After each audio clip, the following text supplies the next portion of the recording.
మేడారం జాతరలో ప్రధాన ఘట్టంగా భావించే సమ్మక్క తల్లిని గద్దెలపైకి తీసుకొచ్చే తంతు ఇవాళ జరగనుంది. సమ్మక్క తల్లి 5వ గొట్టుగోత్రాల పూజారులు సాయంత్రం చిలుకలగుట్ట నుంచి కుంకుమ భరణి రూపంలో ఉన్న సమ్మక్క తల్లిని తెచ్చి జాతరలో గద్దెపై ప్రతిష్ఠించనున్నారు. ఉదయం కంకవనం గద్దెల వద్దకు తెచ్చాక మేడారం చిన్న సమ్మక్క గుడి నుంచి పూజారులు కొత్త కుండలు తీసుకొస్తారు. కుంకుమ భరణి రూపంలో ఉండే సమ్మక్క తల్లిని తీసుకొచ్చేందుకు కొక్కెర కృష్ణయ్య ఆధ్వర్యంలో ఒడ్డెరల బృందం మధ్యాహ్నం చిలుకలగుట్టకు వెళ్లడంతో అసలు ఘట్టం ప్రారంభమవుతుంది. మధ్యాహ్నం 3 గంటల నుంచే మేడారం జాతర, అందులోనూ చిలుకలగుట్ట తొవ్వలో ఉద్విగ్న వాతావరణం నెలకొంటుంది. దాదాపు కిలోమీటర్ దూరం ఉండే మార్గంలో భక్తులు రంగురంగుల ముగ్గులు వేసి సమ్మక్కకు స్వాగతం పలికేందుకు సిద్ధంగా ఉంటారు. గుట్టపై రహస్య ప్రాంతం నుంచి ప్రత్యేక పూజల అనంతరం పూజారులు గద్దెల ప్రాంతానికి బయలుదేరుతారు. అమ్మ రాకకు సూచనగా ప్రభుత్వ లాంఛనాల ప్రకారం ములుగు జిల్లా ఎస్పీ గౌరవ సూచకంగా తుపాకీతో గాల్లోకి కాల్పులు జరుపుతారు. తల్లిని చూసేందుకు లక్షలాది మంది భక్తులు తీసుకుని వచ్చే ప్రమాదం ఉండడంతో పోలీసులు భారీ భద్రతా ఏర్పాట్లు చేశారు. కాగా సాయంత్రం 6 గంటల సమయంలో బయలుదేరే సమ్మక్క తల్లి గద్దెలకు చేరడానికి దాదాపు అర్ధరాత్రి పట్టే అవకాశం ఉంది. మేడారం జాతరలో ప్రధాన ఘట్టంగా భావించే సమ్మక్క తల్లిని గద్దెలపైకి తీసుకొచ్చే తంతు ఇవాళ జరగనుంది. సమ్మక్క తల్లి 5వ గొట్టుగోత్రాల పూజారులు సాయంత్రం చిలుకలగుట్ట నుంచి కుంకుమ భరణి రూపంలో ఉన్న సమ్మక్క తల్లిని తెచ్చి జాతరలో గద్దెపై ప్రతిష్ఠించనున్నారు.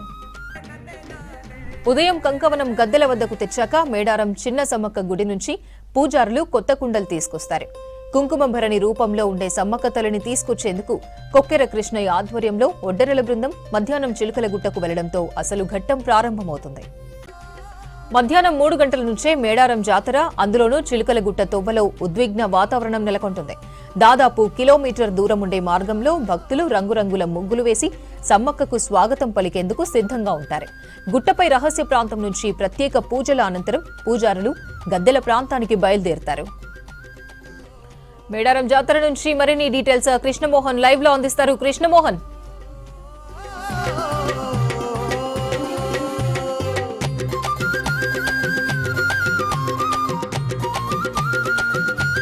మేడారం మొత్తం భక్తుల జనసందోహంతో నిండిపోయింది. ఈరోజు సమ్మక్క ఆగమనం సంబంధించి కూడా భక్తులంతా కూడా ఎదురు చూస్తున్నారు. చిలుకలగుట్ట నుంచి ఆదివాసీ సాంప్రదాయ పూజలు అన్ని కూడా నిర్వహించిన తర్వాత అమ్మవారిని వనం నుంచి జనంలోకి తీసుకొస్తారు. సమ్మక్క కోసం లక్షలాది మంది భక్తులు ఎదురు చూస్తున్నారని చెప్పొచ్చు.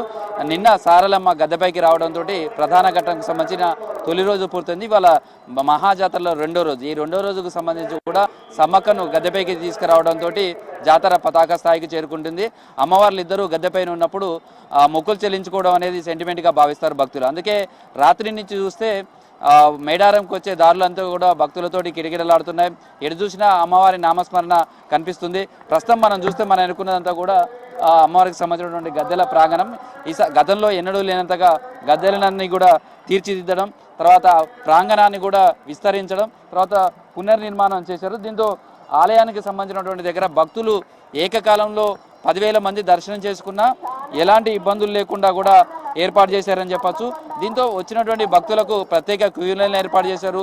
వాళ్ళు యథావిధిగా సమ్మక్కను, అదేవిధంగా సారలమ్మ గద్దెలను, అదేవిధంగా పగడిద్దరాజు, గోవిందరాజు. అయితే ఈసారి మాత్రం సారలమ్మకు సంబంధించినటువంటి ఆగమనం కొంత ఆలస్యమైందని చెప్పచ్చు. రాత్రి 12 గంటల తర్వాతనే సారలమ్మ గద్దెపైకి వచ్చింది. అదేవిధంగా పగడిద్దరాజు, గోవిందరాజులు కూడా గద్దెపైకి వేయించేశారు. ఆ తర్వాత కుంకుమ భరణి రూపంలోనే అమ్మవారిని చూస్తారు.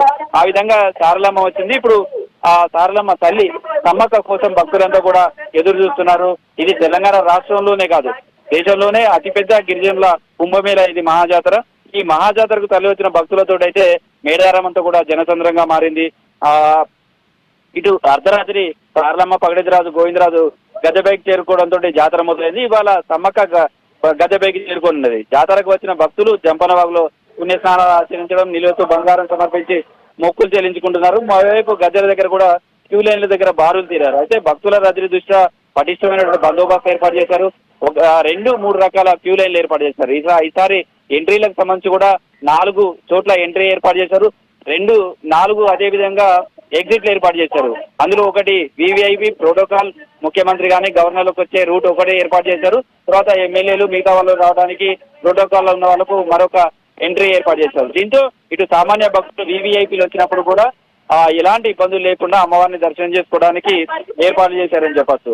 అయితే ఈసారి అమ్మవార్లకు సంబంధించినటువంటి ఆగమనానికి సంబంధించి కనుక మనం చూస్తే మొత్తం మేడారం అంతా కూడా సమ్మక్క వచ్చేదానికోసమే చూస్తారు. అమ్మ 2 ఏళ్లకోసారి మాత్రమే ఈ మాఘ శుద్ధ పౌర్ణమి ముందు వచ్చే బుధవారం నుంచి జాతర నిన్నటి నుంచి మొదలైంది. ఇవాళ గురువారం సమ్మక్కను తీసుకొస్తారు.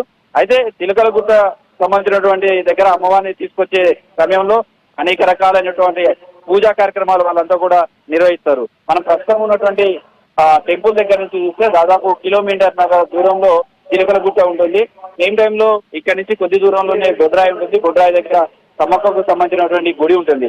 ఆ గుడి దగ్గర నిన్నటి నుంచి సమ్మక్కకు సంబంధించిన పూజారులంతా కూడా గుట్టపైకి దగ్గరికి వెళ్తారు. అక్కడ పుట్టమ్మను తీసుకొస్తారు. తర్వాత ఆలయాన్ని అంతా కూడా అలంకారం చేయడం, ముగ్గులు వేయడం, తర్వాత వాళ్ళు నిష్ఠతోటి నిన్నంతా కూడా జాగారం చేస్తారు. తర్వాత చిలకలగుట్ట తీసుకొచ్చేదానికి సంబంధించి కూడా మొత్తం ఈ రోజు ఈ కార్యక్రమం అంతా కూడా మొదలవుతుందని చెప్పచ్చు. అయితే అమ్మవారిని తీసుకొచ్చే సమయంలో పెద్ద ఎత్తున భక్తులు తరలి వస్తారు. అమ్మవారిని అంటే తీసుకువెళ్లే సమయంలో సమ్మక్కను తీసుకువెళ్లే సమయంలో ఆ పూజారులను తాకే ప్రయత్నం కావచ్చు, అమ్మవారిని తీసుకువెళ్లే కుంకుమ భరణిని కళ్ళారా చూడాలని చాలా మంది పెద్ద ఎత్తున తరలి వస్తారు. ఆ సమయంలో ఈ ప్రాంతం అంతా కూడా ఇప్పుడు మనకు కనిపిస్తున్న ప్రాంతం అంతా కూడా జనసందోహం ఉంటుంది. అయితే అమ్మవారిని తీసుకొచ్చే సమయంలో పసుపు కుంకుమ రూపంలో ఉన్నటువంటి అమ్మవారిని కుంకుమ భరణిగా తీసుకొచ్చి అమ్మవారిని ప్రతిష్ఠించడం అనేది జరుగుతుంది. ఈ మహాజాతరలో ఇదే ప్రధానమైన ఘట్టం. నిన్న ఎట్లయితే సారలమ్మను 4 గంటల భద్రతతోటి అమ్మవారిని గద్దెలపైకి తీసుకొచ్చారో సమ్మక్కకు సంబంధించినటువంటి తీసుకొచ్చే క్రమంలో కూడా 4 గంటల భద్రత ఏర్పాటు చేస్తారు. అదేవిధంగా ఆదివాసులకు సంబంధించినటువంటి తుడుందెబ్బ సంబంధించినటువంటి వాళ్ళంతా కూడా వాలంటీర్స్ అంతా కూడా అమ్మవారికి రక్షణగా ఉంటారు. అయితే ఈ 4 గంటల భద్రతలో కూడా రో పార్టీలు 2 ఉంటాయి. ఈ 2 రో పార్టీలకు సంబంధించి కూడా అమ్మవారిని తీసుకొచ్చే సమయంలో అక్కడ వచ్చే ఆదివాసీ సాంప్రదాయంలో వచ్చే పూజారులకు ఎలాంటి ఇబ్బందులు కలగకుండా ఆ ఒత్తిడి అంటే భక్తులను కంట్రోల్ చేయడంలో ఈ 2 పార్టీలు పనిచేస్తాయి, నిమగ్నం అవుతాయి. థర్డ్ పార్టీకి సంబంధించి మంత్రులు తర్వాత ఇతర అధికారులు, జిల్లా అధికారులంతా కూడా స్వాగతం పలకడానికి వస్తారు. వాళ్ళకి సంబంధించినటువంటి సెక్యూరిటీ ఇస్తారు. 4వ వింగ్ సంబంధించి కూడా చూస్తే ఇదే కీలకమైనటువంటి సెక్యూరిటీ వింగ్ గా మనం చూడవచ్చు. ఇక్కడ విధులు నిర్వహించేటువంటి పోలీస్ అధికారులు కావచ్చు, లేదా ఇతర పోలీస్ డిపార్ట్మెంట్ సంబంధించినటువంటి పార్టీస్ కావచ్చు, అదేవిధంగా ఆదివాసీకి తుడుందెబ్బకు సంబంధించినటువంటి వాలంటీర్లు అంతా కూడా చుట్టూ ఆదివాసీ పూజారులు సమ్మక్కను తీసుకొచ్చే పూజారుల చుట్టూ కూడా వాళ్ళు రక్షణ వలయంగా ఉంటారు. వీళ్ళు కూడా అంటే పూజారులు ఏ విధమైనటువంటి నిష్ఠ నియమాలతో పాటిస్తారో ఈ వింగ్ లో పనిచేసేటువంటి అధికారుల నుంచి మొదలు పెడితే పోలీస్ కింద స్థాయి సిబ్బంది వరకు కూడా అదే విధంగా ఉంటారు. చెప్పులు వేసుకోకపోవడం, నిష్ఠగా వాళ్ళు ఉండడం, ఉపవాసాలు చేయడం ఇవన్నీ కూడా జరుగుతాయి. అయితే తల్లిని గద్దెని అధిష్ఠించడానికి సంబంధించి కూడా ముందు అనేక రకాల పూజా కార్యక్రమాలు జరుగుతాయి.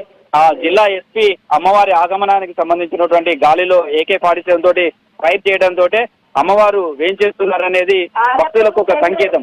గతంలో చూస్తే ఇదంతా కూడా మనకి ఇప్పుడు చాలా బిల్లీస్ కనిపిస్తున్నాయి. తర్వాత అమ్మవారికి సంబంధించినటువంటి అభివృద్ధికి సంబంధించి కావచ్చు వచ్చే భక్తుల కోసం. కానీ ఒకప్పుడు ఇది చాలా కుగ్రామం. అయితే చిలకలగుట్ట నుంచి అమ్మవారు వస్తున్నది అనే దానికి సంబంధించి ఇక్కడ గద్దెల దగ్గర ఉన్నటువంటి భక్తులకు సమాచారం అందించడం కమ్యూనికేషన్ వ్యవస్థ అప్పుడు ఇంత లేదు కాబట్టి అక్కడ అధికారులకు సంబంధించినటువంటి ఈ ఫైరింగ్ సంబంధించిన స్టార్ట్ అయింది అనేది చెప్తారు. అక్కడ ఎప్పుడైతే అధికార లాంఛనాలతో అమ్మవారికి సంబంధించినటువంటి ఆగమనానికి సంబంధించి అధికారులు ఫైరింగ్ చేస్తారో అదే అమ్మవారు బయలుదేరింది అనే దానికి ఒక సంకేతం. దీంతో ఒక్కసారిగా లక్షలాది మంది భక్తులంతా కూడా ఊరేగింపుగా మొత్తం కేరింతలతోటి ఈ ప్రాంతం అంతా కూడా మారుమవుతుంది. సమ్మక్క తల్లికి జై అనే నినాదాలతోటి మారుమవుతుంది. అయితే మనకి ఇప్పుడు కనిపిస్తున్న రూట్ అంతా కూడా ఇది చిలకలగుట్టకు వెళ్ళేటువంటి జంక్షన్. ఇక్కడ నుంచి మన స్ట్రేట్ గా వెళ్తే సమ్మక్కకు సంబంధించినటువంటి గుడి ఉంటుంది. అదే విధంగా మనకు లెఫ్ట్ సైడ్ నుంచి కనుక వెళ్తే చిలకలగుట్టకు వెళ్లే దారి మనకు ఆ కనిపిస్తున్నటువంటి గుట్ట, ఆ తర్వాత దాని పక్కన ఉన్నటువంటి గుట్టలంతా కూడా అంత అటవీ ప్రాంతం.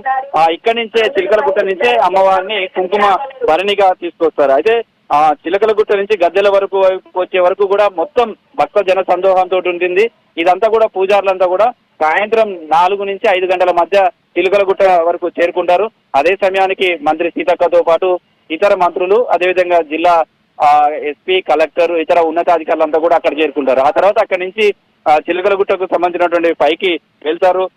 దాదాపు ఈ గుట్ట చుట్టూ ఉన్నటువంటి కిలోమీటర్ల మేర కూడా, అంటే ఈ గుట్టకు సమీపంలో ఉన్నటువంటి పసరా కావచ్చు, తర్వాత ఇదంతా కూడా ఏ విధంగా భక్త జన సందోహం ఉంటుందో ఆ గుట్ట చుట్టూ కూడా అలాంటి పరిస్థితి కనిపిస్తూ ఉంటుంది. గుట్టపైకి వెళ్ళిన తర్వాత ఆదివాసులకు సంబంధించినటువంటి పూజారులు వాళ్ళు అక్కడ పూజా కార్యక్రమాలు అన్ని కూడా నిర్వహిస్తారు. ఆ తర్వాత 7:30-8 గంటల ప్రాంతంలో అమ్మవారిని కుంకుమ భరణిగా కిందకు వాళ్ళంతా కూడా జోలు సభ్యులు కావచ్చు వాళ్ళకి సంబంధించినటువంటి సాంప్రదాయాలతోటి తీసుకొస్తారు. ఆ తీసుకొచ్చే క్రమంలో ఇక్కడ ఉన్నటువంటి రోడ్డు మొత్తం కూడా పోయేటప్పుడు మొత్తం చూస్తే మొత్తం ముగ్గులు వేస్తారు. రకరకాల ముగ్గులు కావచ్చు, రంగవెల్లులు కావచ్చు, కలర్స్ తో వేస్తారు. తర్వాత అసలు ఏ విధంగా వేస్తారో ఆ విధంగా చిలకలగుట్ట గద్దెల ప్రాంగణం మెయిన్ సెంటర్ నుంచి చిలకలగుట్ట వరకు కూడా ప్రధాన రోడ్డు మొత్తం కూడా అదే విధంగా ఉంటుంది. మొత్తం అమ్మవారికి స్వాగతం పలికే విధంగా కూడా అన్ని ముగ్గులు వేసే అమ్మవారి కోసం ఎదురు చూస్తుంటారు. కరెక్ట్ గా 7:30-8 గంటల వరకు అమ్మవారు బయలుదేరే సమయంలో ఒక్కసారిగా ఈ ప్రాంతం అంతా కూడా పులికించిపోతుంది. సేమ్ టైంలో అమ్మవారికి రకరకాల మొక్కులు ఉంటాయి. ఆ మొక్కులకు సంబంధించినటువంటి దాంట్లో మేకలను ఇవ్వడం కావచ్చు, అదేవిధంగా గొర్రె పొదలను ఇవ్వడం కావచ్చు, సేమ్ టైంలో మద్యాన్ని ఆరబోయడం కావచ్చు, ఇలా రకరకాలైనటువంటి వింగ్లలో అమ్మవారికి స్వాగతం పలుకుతారు. దీంతో ఎక్కడైతే చిలకలగుట్ట నుంచి అమ్మవారిని గద్దెలపై తీసుకొచ్చే దాని మొత్తం కూడా ఇదే విధంగా అమ్మవారికి సమర్పిస్తున్నటువంటి అవే కనిపిస్తుంటాయి. మొత్తం పోయేటప్పుడు అయితే ముగ్గులతోటి కనిపించే ప్రాంతంలో కూడా వచ్చేటప్పుడు చూస్తే అమ్మవారికి సమర్పించినటువంటి గొర్రెలు కావచ్చు, మేకలు కావచ్చు, అవన్నీ కూడా మనకు ఒక అమ్మవారికి పూనకాలతో ప్రాంతం అంతా కూడా కనిపిస్తుంది. అయితే ఇంకా సారలమ్మ తీసుకొచ్చిన భద్రత ఉంటుంది, సమ్మక్కం తీసుకొచ్చే వరకు అదే భద్రత ఉంటుంది. అయితే నిన్న మనం ప్రాసెస్ చూస్తే సారలమ్మ వచ్చినప్పుడు మళ్ళీ అమ్మవారికి సంబంధించినటువంటివి మళ్ళీ దగ్గరికి అక్కడి నుంచి పూజా కార్యక్రమాలు చేయడం, ఆ తర్వాత సమ్మక్క గద్దె మీదకి రావడం, మళ్ళీ ఆ తర్వాతనే సారలమ్మ గద్దె మీదకి వెళ్ళడం, ఇదంతా నిన్నటి ప్రాసెస్ ఉంది. ఇవాళ మాటకి సంబంధించి చూస్తే చిలకలగుట్ట నుంచి ఏవైతే అమ్మవారిని తీసుకొస్తారో మేము నేరుగా ఇప్పుడు మనకు కనిపిస్తున్నటువంటి ప్రధాన ద్వారం ఇక్కడనే ఆర్చుంటూ రెండో ఆర్చ్ ఇది గద్దెలకు సంబంధించినటువంటి ఇది మొదటి ఆర్చ్. ఈ ఆర్చ్ దగ్గరికి తీసుకొస్తారు. ఇక్కడ నలుగురు అమ్మవారు పన్నెందురాజు గోవిందరాజుకు సంబంధించిన కూడా ఇక్కడనే ఉంటారు. కొద్దిసేపు ఇక్కడ పూజా కార్యక్రమాలు అవన్నీ కూడా ఉంటాయి. ఇవన్నీ గద్దెపైకి తీసుకెళ్తారు. గద్దెపైకి తీసుకెళ్లే సమయానికి మొత్తం అమ్మవారు వచ్చే సమయానికి ఆ గద్దె కూడా శుద్ధి చేస్తారు. వాళ్ళ మధ్యాహ్నం ముగ్గులు కూడా చేస్తారు. అక్కడ ఇవాళ మధ్యాహ్నమే ముగ్గులు అవన్నీ కూడా వేస్తారు. తర్వాత అక్కడికి తీసుకువెళ్ళిన తర్వాత సమయంలో ఇక్కడ లైట్లన్నీ కూడా క్లోజ్ చేస్తారు. ఎందుకంటే మాఘమాసం చాలా పవిత్రంగా భావిస్తారు. చాలా మంచి ముహూర్తాలు ఉంటాయి మాఘమాసం సంబంధించి. సేమ్ టైంలో పండు వెన్నెల ఉంటుంది. మాఘ శుద్ధ పౌర్ణమికి చాలా ఈ పున్నమి వెలుగులో మాత్రమే అమ్మవారికి సంబంధించినటువంటి పూజా కార్యక్రమాలు అన్నీ కూడా నిర్వహిస్తారు. ఈ అమ్మవారిది మొత్తం ఆదివాసీ సాంప్రదాయాలు వనదేవతలుగా చేస్తారు. అంటే అమ్మవారినే కంకవనంగానే భావిస్తారు. మొత్తం మనం మేడారంగా కనుక చూస్తే కంకవనం చాలా ఎక్కువగా కనిపిస్తుంది. కంకవనంలోనే అమ్మవారు ఉంటుంది అనేది భక్తుల విశ్వాసం. అందుకనే కంకవనంలో వచ్చినటువంటి అమ్మవారిని కుంకుమ భరణిగా అక్కడ మనకు కనిపిస్తూ ఉంటుంది. అమ్మవారిని ప్రతిష్ఠించడం తర్వాత ఇదంతా కూడా దాదాపు 9-9:30 వరకు అయ్యే అవకాశం ఉంటుంది. ఆ తర్వాత మాత్రమే సామాన్య భక్తులను లోపలికి ఆలోచిస్తారు. అయితే అమ్మవారి వచ్చే సమయంలో ఈ ప్రాంతం అంతా కూడా జై సమ్మక్క అనే నినాదాలతోటి మారుమోగుతుంటుంది. అయితే నిన్నటి వరకు చూసినప్పుడు అమ్మవారికి సంబంధించి 4 రోజుల విడిది ఇక్కడ ఉంటుంది. ప్రధానంగా అమ్మవారికి సంబంధించినటువంటి జాతరకు వచ్చేవాళ్ళు మొదట జంపనబాగులో స్నానం చేయాలి. జంపనబాగుకు పూజలు చేస్తారు. మేము సమ్మక్క దగ్గర సారలమ్మ కొలువు తీరినటువంటి వీళ్ళను పూజలు చేయడానికి మేము వచ్చాము అని వచ్చి గద్దెల దగ్గరకు వస్తారు. ఆ తర్వాత రెండో రోజు అంటే నిన్న సారలమ్మ వస్తుంది, పగడేదిరాజు గోవిందరాజులు వస్తారు. వాళ్ళని దర్శించుకొని వాళ్ళకి సంబంధించినటువంటి మొక్కులను వాళ్ళు విడిది చేసిన దగ్గరే ఉంచుకుంటారు. తర్వాత ఇవాళ సమ్మక్క ఆగమనం తర్వాత అమ్మవారికి సంబంధించినటువంటి బెల్లం ప్రసాదాన్ని కూడా వాళ్ళంతా కూడా అమ్మవారి ప్రతిరూపంగా పూజలు నిర్వహించడం అవన్నీ కూడా చేస్తారు. అవి చేసిన తర్వాత ఇవాళ అమ్మవారి ఇద్దరు గద్దెపైకి వచ్చిన తర్వాత రేపు అమ్మవారికి దర్శనం చేసుకోవడం, తాము అనుకున్నటువంటి మొక్కులన్నీ కూడా చెల్లించుకోవడం, ఆ తర్వాత మాత్రమే తిరుగు ప్రయాణం వెళ్తుంటారు. దాంతో మేడారంకి సంబంధించి కూడా ఈ నిన్న ఇవాళ రేపు ఎల్లుండి ఈ 4 రోజులు మొత్తం కూడా ఎటు చూసినా కానీ భక్తులతోటే కిటకిటలాడుతుంటుంది. అన్ని రహదారులంతా కూడా మేడారం వైపే కనిపిస్తుంటాయి అనేది చెప్పచ్చు. అయితే అమ్మవారికి సంబంధించినటువంటి ఆగమనం వచ్చే సమయంలో ఈ ప్రాంతం అంతా కూడా పులికించిపోతుంది. అమ్మవారి ఆగమనం కోసం ఎదురు చూస్తుంటారు. సేమ్ టైంలో ఒకప్పుడు ఆ అమ్మవారికి సంబంధించినటువంటి జాతరకు 2 ఏళ్లకోసారి జరిగేది. ఎందుకంటే చాలా ప్రాంతాల నుంచి రావాలంటే నడుచుకుంటూ మాత్రమే అటవీ మార్గంగా భక్తులంతా కూడా తరలి వచ్చేవాళ్ళు. తర్వాత చిన్న చిన్న కుగ్రామాల నుంచి వీళ్ళు వచ్చారు. ఈ పండగ చేసుకోవడం కావచ్చు, అమ్మవారికి మొక్కులు చెల్లించుకోవడం కావచ్చు, లేదా ప్రతి ఏడాది అమ్మవారికి దగ్గరికి రావడానికి చాలా కష్టంగా ఉండేది. దాదాపు 10-15 రోజుల పాటు నడిస్తే మాత్రమే మనం కొలువుదీరినటువంటి అమ్మవారు కొలువుదీరినటువంటి సమ్మక్క సారలమ్మ జాతరకు వచ్చి మొక్కులు చెల్లించుకునేవాళ్ళు. ఇదంతా కష్టసాధ్యంగా ఉండేది కాబట్టి 2 ఏళ్లకోసారి ఈ జాతర నిర్వహిస్తారు అనేది చెప్తుంటారు. సేమ్ టైంలో ఈ ఆదివాసీకి సంబంధించినటువంటి కుటుంబాలలో కూడా మాఘమాసంలోనే పెళ్లిళ్ళు ఎక్కువగా జరుగుతాయి. అది కూడా అమ్మవారి సన్నిధిలో పెళ్లి చేసుకోవడం, వాళ్ళ పిల్లలకు పెళ్లి చేయడం అనేది సెంటిమెంట్గా భావిస్తారు. అందుకే జాతర సమయంలో కూడా సమ్మక్క సారలమ్మ జాతర సమయంలో చాలా వివాహాలు ఇక్కడ జరగడం అనేది పరిపాటిగా జరిగింది. అప్పట్లో ఏ శుభకార్యం జరగాలన్నా ఏది చేయాలన్నా కానీ అమ్మవారి చెందకు రావాలి. అందులో తమకు పిల్లలకు పెళ్లిళ్ళకు సంబంధించినటువంటి చూస్తే సమ్మక్క సన్నిధిలోనే సమ్మక్క వచ్చిన తర్వాత ఇక్కడనే పెళ్లి చేయడం అనేది కూడా తమ పిల్లలకు ఒక సెంటిమెంట్గా భావిస్తారు. అందుకే మాఘమాసాన్ని కావచ్చు వాళ్ళంతా కూడా చాలా పవిత్రంగా భావిస్తారు. మొత్తంగా ఈ మాఘ శుద్ధ పౌర్ణమికి వచ్చే 3 బుధవారాలు కావచ్చు, మళ్ళీ వచ్చే బుధవారం తిరుగువారంకి సంబంధించి ఇంత ప్రాశస్యం, ఇంత పురాణ గాథలు కావచ్చు, ఇక్కడ ఉన్నటువంటి స్థల పురాణానికి సంబంధించి అనేక గాథలు ఉన్నటువంటి ప్రచారంలో ఉన్నటువంటి మొత్తంగా సమ్మక్క ఆగమనం కోసం అయితే లక్షలాది మంది ప్రజలు భక్తులు ఎదురు చూస్తున్నారు. వీళ్ళ అమ్మవారికి సంబంధించినటువంటి ఆగమనం కోసం అయితే వీళ్ళంతా మొక్కులు చెల్లించేందుకు అంతా రెడీగా ఉన్నారు. ఎప్పుడు సమ్మక్క వస్తుందా, ఎప్పుడు తమ మొక్కులు చెల్లించుకుంటామా, మళ్ళీ 2 ఏళ్ల వరకు కాపాడు తల్లి అంటూ కూడా తమ పూజలన్నీ కూడా నిర్వహించుకునేందుకు అయితే వాళ్ళంతా కూడా ఎదురు చూస్తున్నారు. సమ్మక్కను తీసుకురావడానికి సంబంధించినటువంటి ప్రాసెస్ అంతా కూడా జరుగుతుంది. ఇప్పుడు వాళ్ళ పూజలకు సంబంధించినటువంటి ఇళ్లలో, అదేవిధంగా సమ్మక్క గుడిలో కూడా వాళ్ళకి సంబంధించినటువంటి పూజలు జరుగుతున్నాయి. తర్వాత సేమ్ టైంలో 4 గంటలకు డోలు వాయిద్యాలు కావచ్చు, వాళ్ళ సాంప్రదాయాలను ప్రతిబింబించే విధంగా గొట్టు గోత్రాలతో ఉన్నటువంటి వాళ్ళన్నీ కూడా అక్కడికి వెళ్తారు.